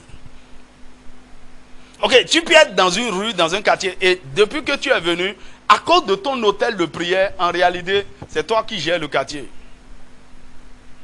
Tu gères le territoire. Il y avait certaines choses qui se passaient. Il y avait des sorciers qui planaient par là. Ils ne peuvent plus passer.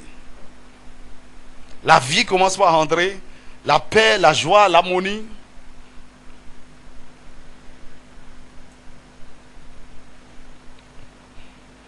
Je vous ai dit, le but de la vie chrétienne, c'est de reconquérir les territoires pour Dieu. Dis-moi amen. Est-ce que tu sais, par exemple, ici au Bénin, il y a des chefs de terre. Le diable contrôle, la Bible dit à l'Éternel la terre et tout ce qu'elle renferme. Alors quand Adam a perdu la terre, le diable l'a récupéré et l'a distribué à ses serviteurs. Et notre responsabilité est d'amener l'autel de Dieu dans le territoire et réclamer ces territoires-là pour Dieu. C'est pourquoi tu vas les voir positionnés de façon stratégique. Ils sont partout. Mounon, Marabout, Alpha, chef de... Ils se connaissent. Et ils représentent le royaume de Satan. Et quoi que ce soit, par exemple, on était à quelque part, je ne vais pas appeler le nom j'étais juste allé pour consacrer une maison. Dans un quartier au village ici, à Calavi. Et en allant, quelque part tu vois un hôtel ici, un fétiche ici. Il dit, mais ce coup-là, c'est miné. Hein? Et quand on est allé dans la maison, j'étais avec le frère Gislain, il a dit, je ne veux pas juste consacrer la maison, je veux bâtir un hôtel que je vais connecter à cet hôtel pour contrôler le territoire. Et j'ai commencé mes trucs. J'ai pris de l'eau et j'ai commencé par parler à la terre. Dès que j'ai commencé par parler à la terre, le chef de terre de la zone est venu. C'est un jeune, il n'a même pas encore 40 ans, avec un pain, truc là, torse nu. Il est venu en esprit au niveau d'un arbre dans la cour de la maison. Et dès que j'ai commencé par... Il sait que, le territoire est en jeu. Il y a une force qui est venue pour... Il est venu voir c'est qui. Bon, donc moi j'étais occupé, j'étais en train de faire le truc. Le Seigneur a ouvert les yeux de Ghislain et il a vu. Et pendant que je travaillais, il y a une horde de démons qui sortaient des coins. Et puis je priais, ils ont commencé par libérer la maison. Et quand j'ai fini de faire ce que j'ai fait, il m'a dit, ah, tu sais ce que j'ai vu quand tu priais? J'ai dit, ah bon, ok. Donc ce table-là est un hôtel. Je transforme ça en hôtel de Dieu et je le bombarde. Parce qu'il a osé venir. Parce que pendant que je suis là, je le change. Ok, donc j'ai fait ce que j'ai à faire. Et quelques semaines après, il est mort. On l'a remplacé. Dis avec moi, contrôle territorial. Mon ami, on va déloger tous les agents du diable dans cette nation. Le problème, c'est que, mon ami, je me sens trop seul. C'est pas une affaire d'une personne.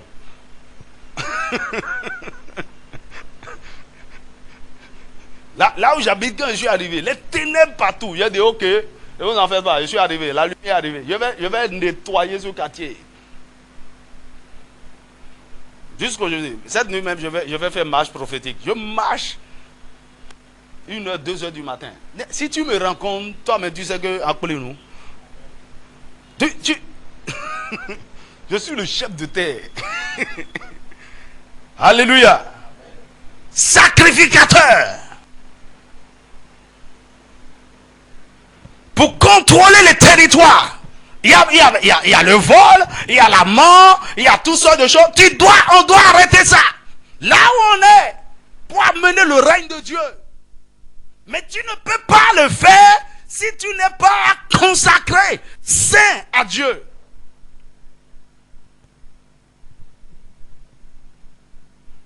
Tu n'as aucune idée de ce que j'ai traversé.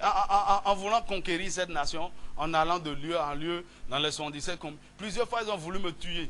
Parce que je suis rentré dans certaines batailles dans lesquelles ça a dépassé mon niveau. Mais Dieu étant Dieu, il est miséricordieux. Il m'a délivré. J'ai vu la mort plusieurs fois. Mais à cause de mon innocence et mon courage, j'ai dit non, je vais te préserver. D'ailleurs, je n'ai trouvé personne depuis des années. Tu vas continuer ce travail.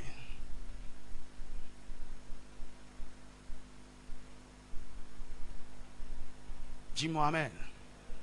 On priait ici, le Seigneur nous a montré une localité au Burkina où il y avait des ténèbres. Je suis parti à l'ouest du Burkina. C'était en 2021. Okay?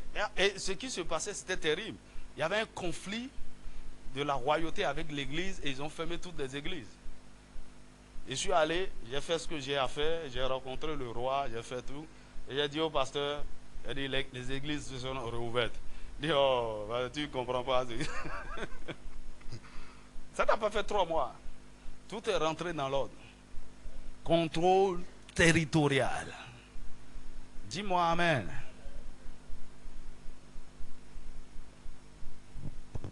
Alors, qu'est-ce qui se passe dans le territoire de ta famille? Et toi-même, tu en es victime. Alors que tu as une solution. Ok, je finis rapidement. Lisez Malachie chapitre 2, Ésaïe chapitre 61, verset 6. Ok, le sacrificateur, c'est un gardien d'autel, c'est un intercesseur, c'est un législateur, c'est un enseignant, c'est un prophète. Dans le territoire. Quatrième but, c'est pour être un fils de Dieu établi. C'est pour être un fils de Dieu établi. 2 Corinthiens chapitre 6, verset 18, dit, lorsque vous allez vous séparer, je serai votre père et vous serez mon fils. Romains chapitre 9, 8, verset 19, la Bible dit que toute la création attend la manifestation des fils de Dieu. Avant de parvenir au statut de fils, vous êtes d'abord un chrétien consacré, un enfant consacré.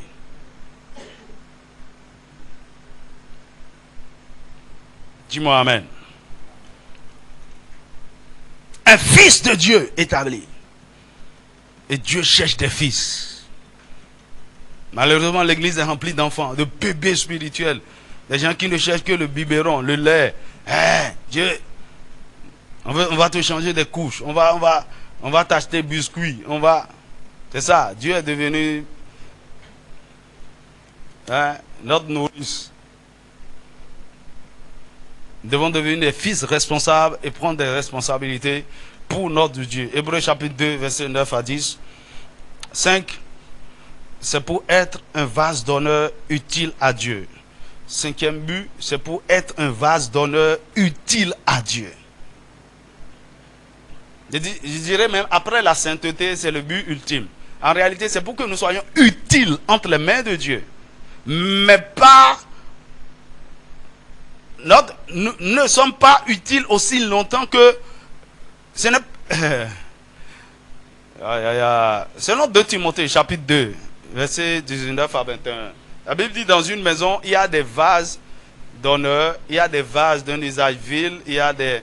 Tu vois, c'est peut-être quand tu rentres dans ta cuisine, il y a des poubelles, il y a un vase là qui sert de poubelle, il y a des vases en plastique, il y a des vases en aluminium, il y a des vases en porcelaine, ok? Et on n'utilise pas les vases là de la même manière, ok? Quand tu as des invités de marque, tu ne les sers pas avec des bols en plastique.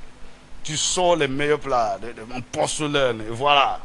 Ok, donc la volonté de Dieu est que nous soyons des vases d'honneur qui peut utiliser pour de grandes occasions, pour de grands services. Et pour y arriver, il nous faut la sanctification. Et c'est pour finir, le but de la consécration, c'est pour glorifier Dieu par nos fruits. Glorifier Dieu. À la fin, notre vie, on a combattu, on a dominé, on règne maintenant sur le territoire. Dieu nous a utilisés, on a vaincu. Nous commandons la richesse, la gloire, nous parlons, les choses arrivent sur le plan politique, sur le plan religieux, sur le plan éducation. Nous, les fils de Dieu, règnent partout. Alors qu'est-ce qu'on voit là? À travers les fils de Dieu, Dieu est glorifié. La gloire de Dieu est manifestée. Il dit, Jean chapitre 15, verset 8, il dit, c'est ainsi que mon Père sera glorifié. Lorsque vous portez de bons fruits, des fruits abondants. Si vous portez beaucoup de fruits, c'est ainsi que mon Père sera glorifié. Donc nous accomplissons notre destin, nous portons beaucoup de fruits.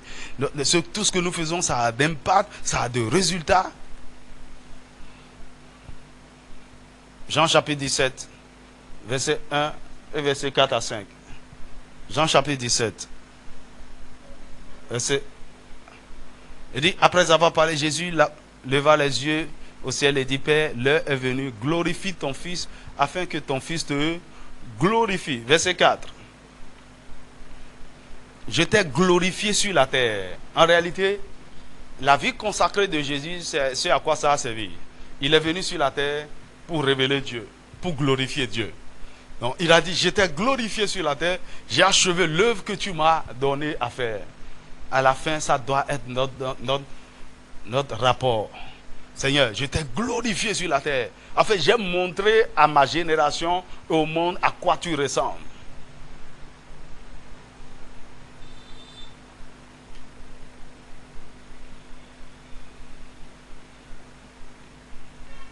Mon ami, veux-tu être consacré? Les gens, le monde là-bas croit que la vie chrétienne, c'est une vie ennuyeuse, faite d'interdits, de trucs. Et quand tu vas rentrer dans cette vie, tu n'auras plus de vie, tu seras plus en boîte de nuit, parce que tu ne peux plus mener n'importe quelle vie, et c'est fait de restrictions. Mon ami, où est-ce que tu crois que les gens ont une liberté absolue? Il y a toujours un esclave qui vous contrôle, qui vous domine là où vous êtes. Et je vous assure, servir Dieu est de loin meilleur et apaisant que servir Satan. Qu'est-ce que tu préfères? Ceux qui se sont livrés à Satan, tu sais le prix qu'ils paient, la souffrance qu'ils se trouvent dedans. Ils ne dorment pas la nuit. Tu le vois, il a l'argent, il commande des choses, mais lui ne dort pas. Il ne peut même pas, même s'il veut. Il n'a pas la paix. Il ne peut pas se marier. C'est ça que tu veux? Jésus a dit quoi? Il dit, recevez mes instructions et prenez mon joug, car mon joug est léger. Tu veux porter le joug de Satan? Quelqu'un t'a déjà dit d'aller dormir 3 jours sur un tombeau au cimetière pour voir Dieu? Les gens sont prêts à faire ça de l'autre côté. On leur dit, tu nous donnes un de tes enfants. Et il regarde l'enfant qu'il aime bien là, égorgé. Il sait que c'est lui. Sa femme est enceinte, il dit, ok, prenez le bébé. Juste parce qu'il veut avoir une influence. Ça, c'est le prix de sa consécration. Ok. Là, si on a le temps, on va parler du prix de la consécration. Le prix que Dieu nous demande, ça n'a rien. C'est tellement minime que ce que Satan exige des gens de l'autre côté, et ils sont prêts à payer. Vous voulez que je vous surprenne? Tout ce que Dieu nous demande de faire, en réalité, ce n'est pas nous qui le faisons, c'est son esprit à travers nous qui fait le travail. Mais le monde nous a manipulés. Et on croit que, ouais, je vais à l'église, mais tu sais, je fais attention. Je ne veux pas trop m'engager, m'enfoncer dans les choses là. Je ne veux pas devenir spirituel.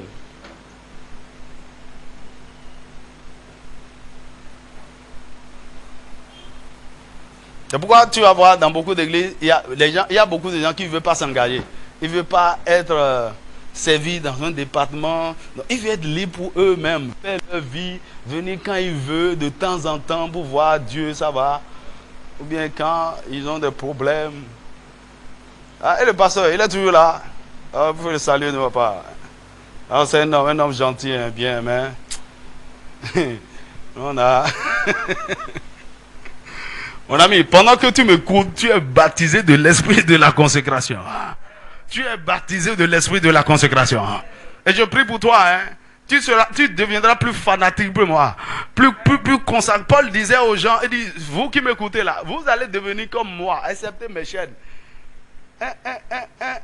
Un messager de Jésus comme moi, il n'y a rien de plus doux.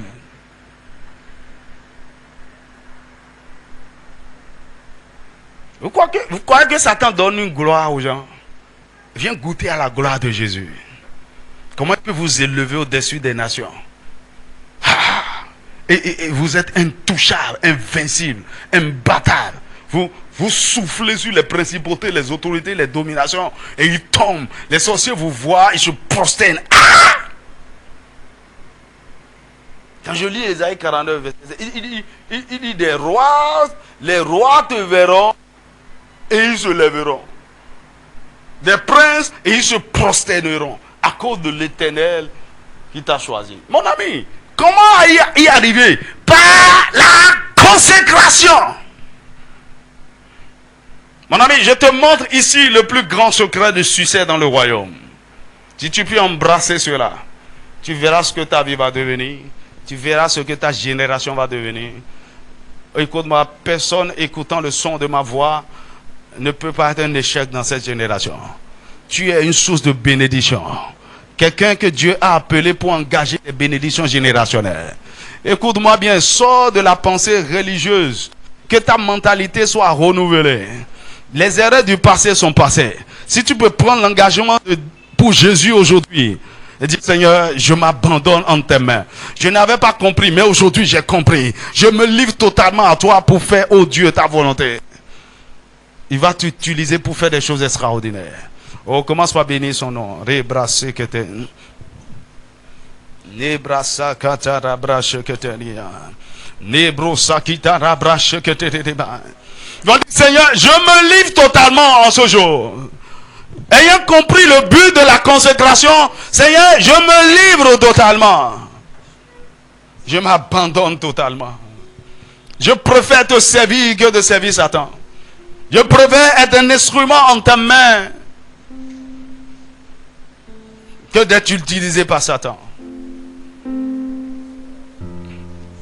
Oh Seigneur, je te donne tout, je te livre tout.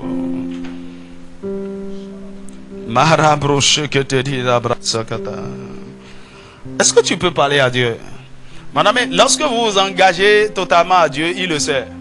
Le 13 novembre 2009, je l'ai fait. Ayant des frères comme témoins, il dit, à partir d'aujourd'hui, je livre tout au Seigneur. Et le lendemain 14, il m'a visité. Il dit, j'étais là, j'étais entendu. Et il m'a dit quelque chose, je ne vais jamais oublier. Il dit, toi, je vais te bénir. Je vais te bénir. Il dit, tu viens de poser la fondation de quelque chose dont toi-même tu n'imagines pas la grandeur. Je vais te bénir.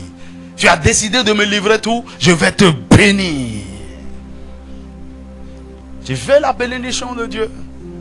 Tu peux parler à Dieu là où tu es.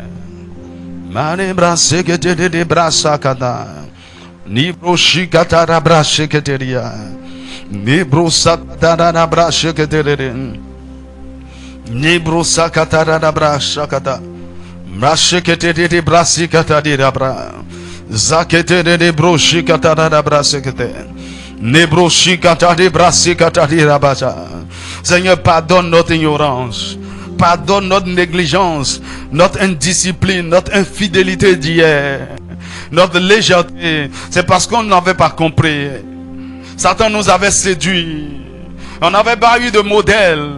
On ne nous a pas montré les hommes. Seigneur,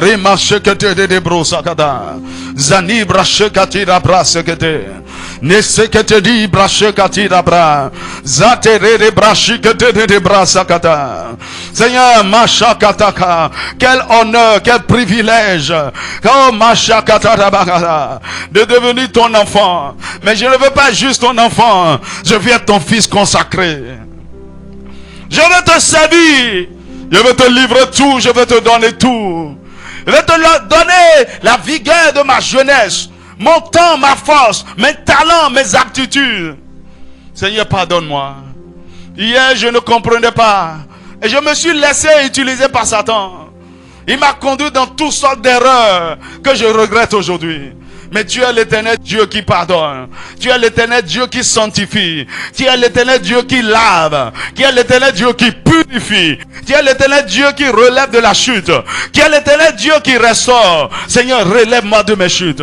Relève-moi de mes erreurs. Relève-moi, Seigneur. Je vais laisser le passé derrière moi. Je vais faire comme l'apôtre Paul. Il dit, je fais une chose. Oubliant ce qui est en arrière. Je cours. Accorde-moi la grâce de commencer par courir autrement.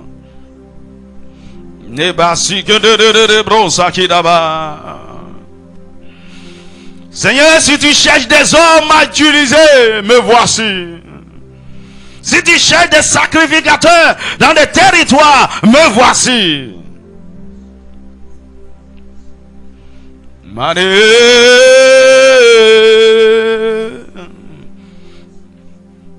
Mon ami, tu ne peux pas quitter le monde et venir vivre une vie médiocre comme ça. Autant rester là-bas, servir Satan et jouir un peu du plaisir de ce monde et aller dignement en enfer. C'est mieux, non? Quand tu vas là-bas, tu dis, ah non, Satan, si je souffre éternellement,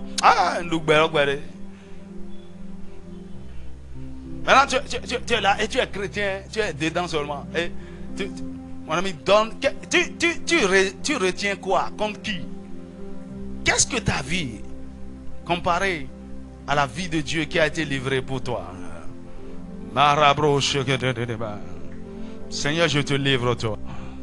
Tu peux prendre tout. Je t'appartiens. Je t'appartiens.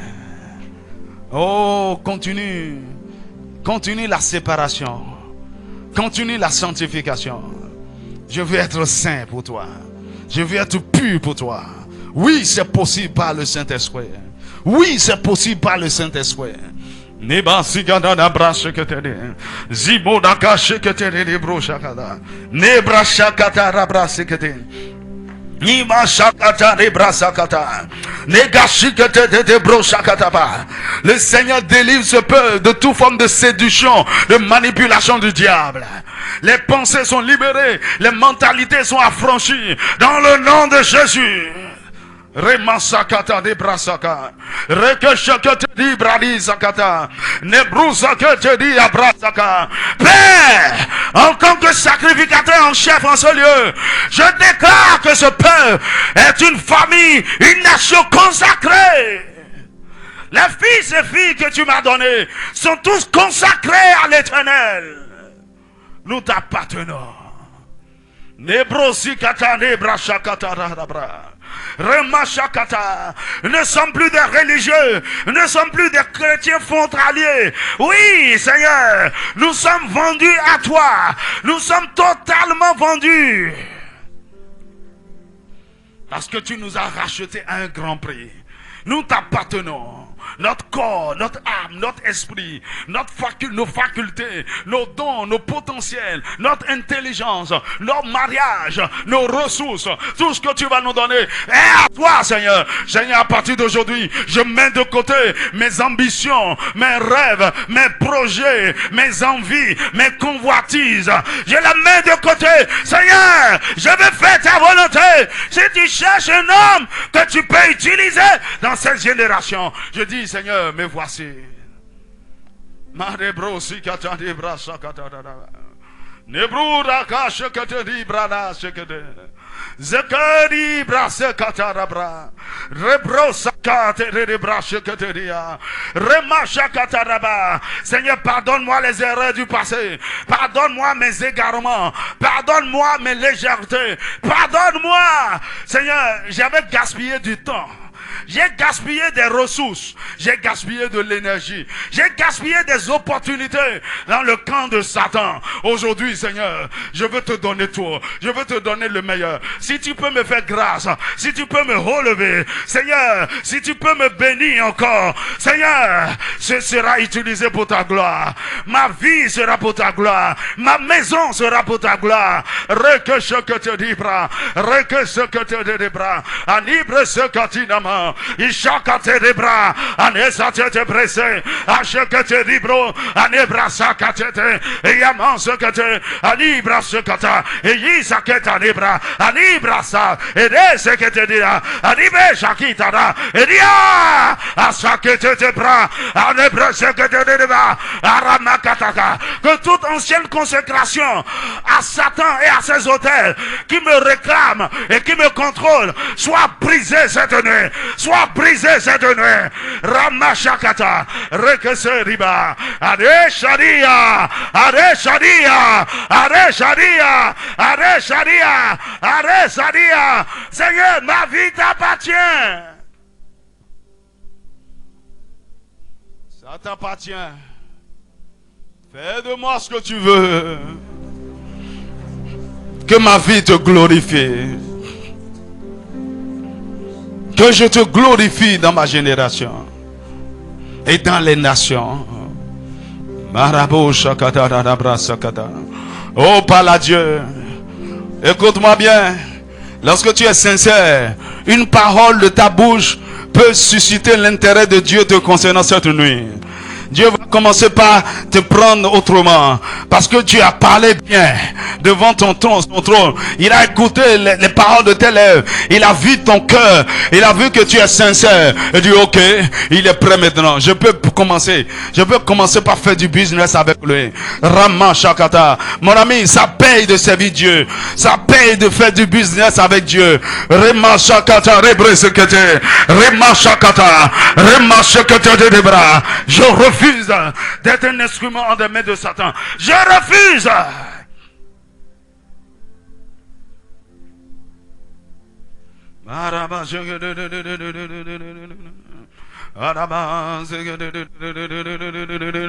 Seigneur, pardonne-moi.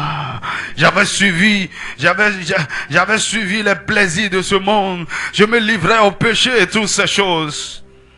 Mais j'étais sur le chemin de la destruction. Seigneur, merci de me sanctifier, de me laver, de me purifier par ton sang. Désormais, ma vie est à toi. Tout ce qui est en moi est à toi. C'est pour ta gloire. C'est pour ta gloire. C'est pour ta gloire. C'est pour ta gloire. C'est pour ta gloire. C'est pour ta gloire. C'est pour ta gloire. Ibasakata nebrasakata daba. Nebrasakata nebrasakete. Nebasikete nebrasakata daba. Oh, continue de lui dire merci.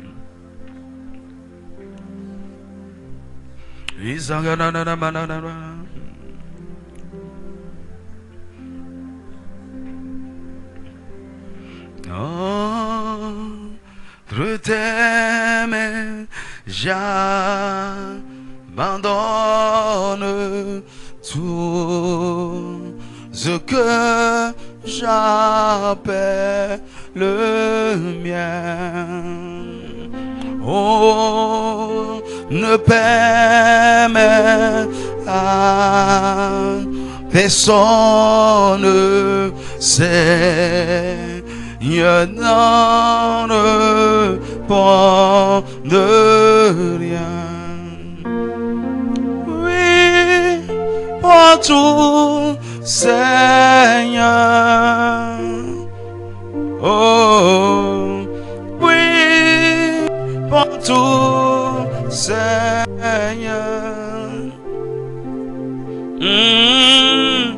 Oh, ta main, j'abandonne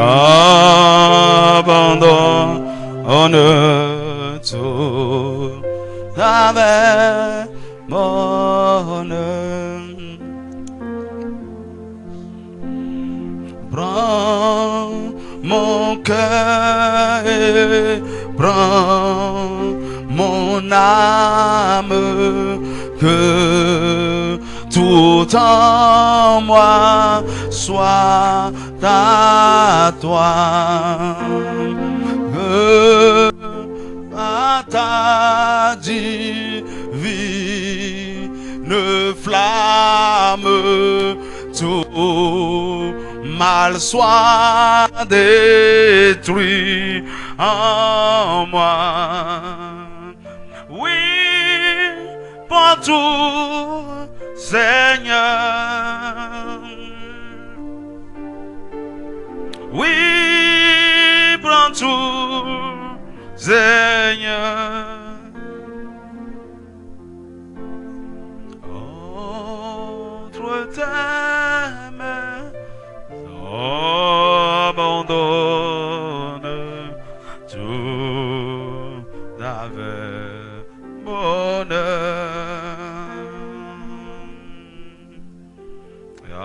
I surrender.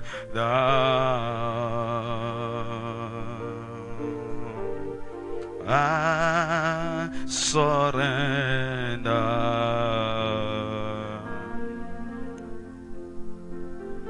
Oh, to Jesus, precious Savior, I surrender. Yeah, I surrender.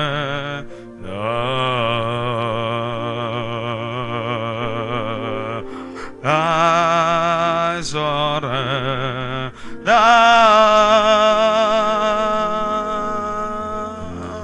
Oh, to Jesus, precious Savior, I surrender.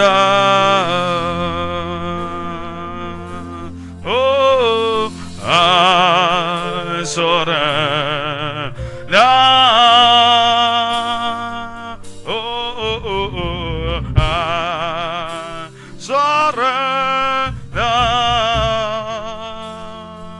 Hey, all to Jesus, your Savior, I surrender.